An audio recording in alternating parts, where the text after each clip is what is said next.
Hello there. Just a little footnote on this one to say I got it wrong. It shouldn't detract from the video, but when I video these buildings, it's usually I'm seeing them for the very first time. And when I saw this building, this was the first view I got. I assumed that it was a church once over, and it wasn't. So I do mention church, but that doesn't really detract from what I'm actually saying about the building. That it's mud flooded and it's pre-reset. And that's about it, I think. So at that, I'll shut up rambling on and let you enjoy the video. Hello, Dave here, in Edinburgh, again.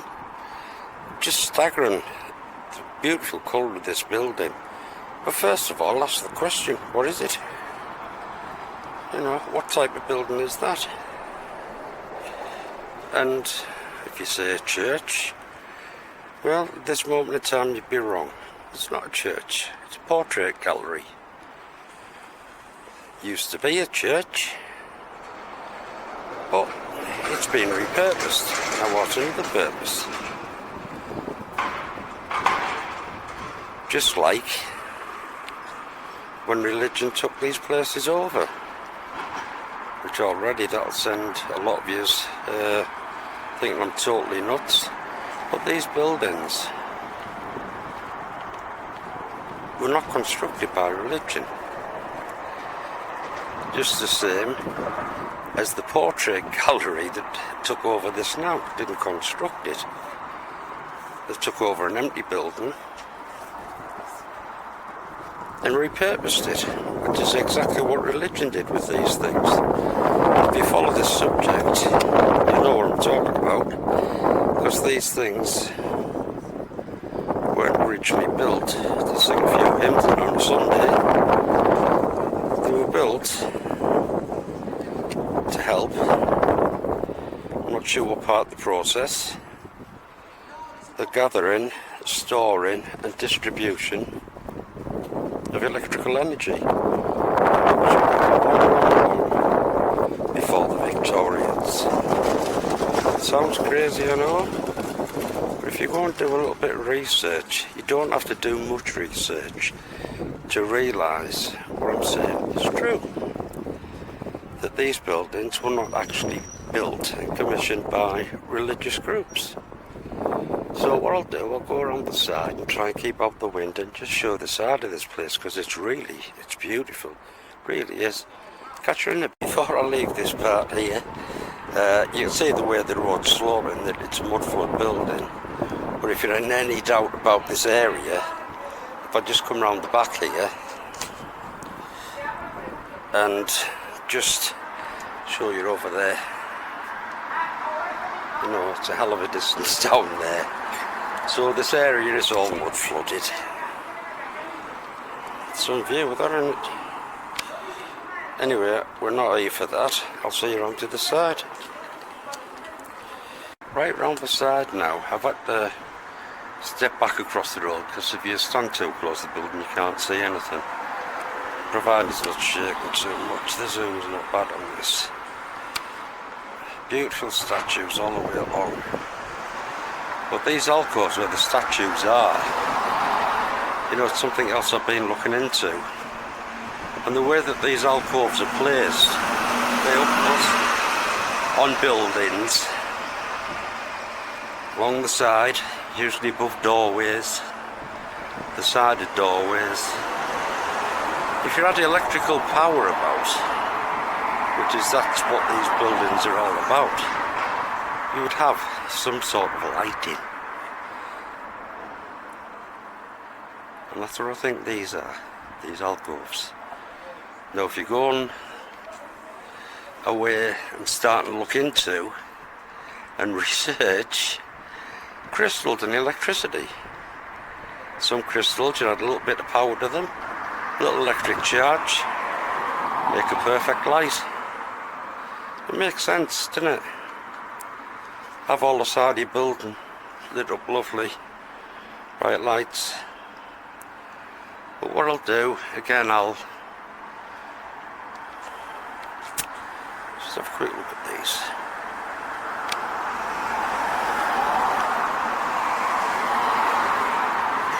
Regardless of what my thoughts are, you know, it's a cracking building. I'll just move along a bit so we can get the doorway. Right, outside the front main door, when it was a church. Again, the detail, the attention to detail is beautiful.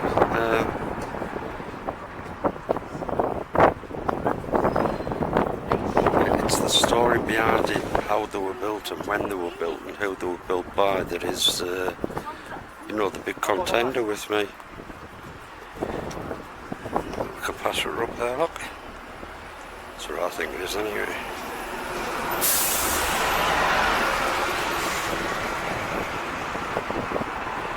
Right along. The other thing I've noticed about this building, it's what I think with a lot of churches, but finding the actual physical proof. And that's a lot of these churches, church buildings, were actually basic red brick constructions. And what tends to happen in Victorian times, this is when these lovely facades were put on them, and a form of cladding. Now, once I get to the end, I will be able to show you exactly what I mean. You know, Mr. him. No idea who it is.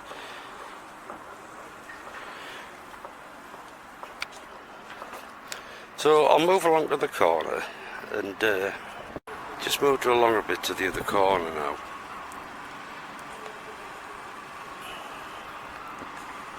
See, that brickwork is a type of cladding. See, why does religion need all this? Come down a bit further. See, really, if this is your intentions when you first built this, you know, there's only humans in there. You only need to go to that height. You're talking 2 or 3 times the cost to build. Add on all that extra space. There's nothing in there. You know, they say it's because it makes the hymns and the music sound better. Well, I think that's rubbish. Really do. That's just the story that we're given. So anyhow, I think I'll be able to try and move around the back and show you what I mean by how they're basically red brick buildings, and the sides that face out on the main road that the public sees, that's the sides that have used to be entitled up in Victorian times. Anyhow, catch you on the other side. Right, on the other side now. Basically, because you're away from the main drag, you're in the back streets now. You know, all the big statues that were on the front of the building, this one's there, they're missing.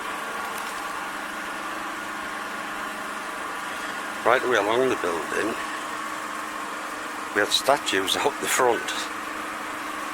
There's nothing on the back. I'm not going down there. Although I can do. Well, there's no point. I'll just try myself here. If it's going to focus,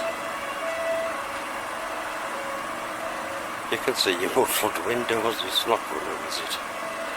I'll move down. There we are. See? Muffled windows. Right, time to head off back to my hotel. Catch you in another video. Bye.